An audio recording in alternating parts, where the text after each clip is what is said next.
Halo adik-adik, jumpa lagi dengan kakak dalam pembahasan materi biologi SMA. Adik-adik, pada pembahasan kali ini kita akan membahas tentang zat makanan adik-adik. Protein di sini itu dilihat dari sumbernya ya adik-adik, dilihat dari sumber proteinnya. Sumber protein ini dibedakan menjadi dua adik-adik. Kalau yang berasal dari tumbuhan dinamakan sumber protein nabati ya. Selanjutnya kalau dari hewan itu biasanya disebut sumber protein hewani adik-adik. Adapun contoh-contohnya adik-adik, misalnya saja untuk yang nabati contohnya saja kedelai adik-adik. Untuk yang hewani misalnya saja kita dapat peroleh dari ikan adik-adik, seperti ini. Nah, adapun ternyata protein di sini adik-adik, dia ini memiliki fungsi ya. Jadi adapun fungsi protein bagi tubuh kita itu adik-adik, dia itu sama ya, fungsi utamanya seperti karbohidrat dan lemak. Tentunya yang pertama dia ini digunakan sebagai penghasil energi adik-adik. Nah, seperti ini, penghasil energi. Adapun energi yang dihasilkan adik-adik untuk setiap 1 gramnya ya, dia akan menghasilkan sekitar 4,1 kalori adik-adik, seperti ini. Selanjutnya fungsi yang kedua adik-adik, protein di sini ya digunakan oleh tubuh kita sebagai unsur pembangun jaringan yang rusak adik-adik. Jadi di sini digunakan sebagai unsur ya pembangun jaringan yang rusak, seperti itu. Jaringan rusak. Nah, seperti ini.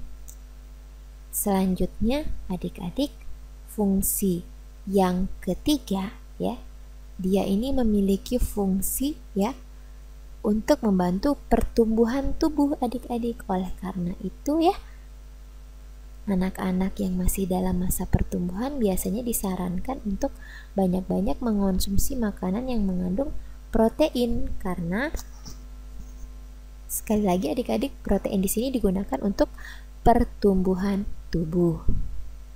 Selanjutnya yang keempat adik-adik, di sini dia itu digunakan sebagai sistem buffer adik-adik. Adapun yang dimaksud dengan sebagai sistem buffer di sini, jadi protein ini digunakan untuk menjaga keseimbangan asam dan basa di dalam tubuh kita adik-adik. Selanjutnya yang kelima, dia ini dapat membentuk enzim ya, dia digunakan sebagai pembentuk enzim ya. Selanjutnya dia juga digunakan sebagai pembentuk hormon, dan satu lagi dia juga digunakan sebagai pembentuk pigmen adik-adik, seperti ini ya.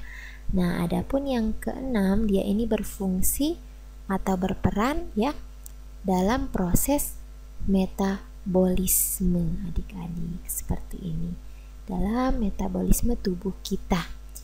Ya, mengapa? Karena seperti kita ketahui, komponen yang penting dalam metabolisme tubuh kita itu adalah enzim dan protein, di mana komponen enzim dan protein itu, enzim dan hormon itu adalah protein adik-adik, seperti itu. Nah, ini mengenai sumber dan fungsi proteinnya. Nah, sebelumnya di sini adik-adik ya, untuk protein sendiri ya, ternyata jika protein ini masuk ke dalam tubuh kita, belum tentu atau tidak mungkin dapat diserap oleh tubuh kita. Oleh karena itu protein di sini ya harus diubah dulu ya menjadi bentuk yang lebih kecil, yaitu dalam bentuk asam amino adik-adik.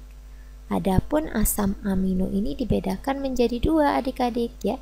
Yang pertama ada yang dinamakan dengan asam amino esensial ya. Selanjutnya yang kedua ada yang dinamakan dengan asam amino non esensial adik-adik. Nah, non esensial.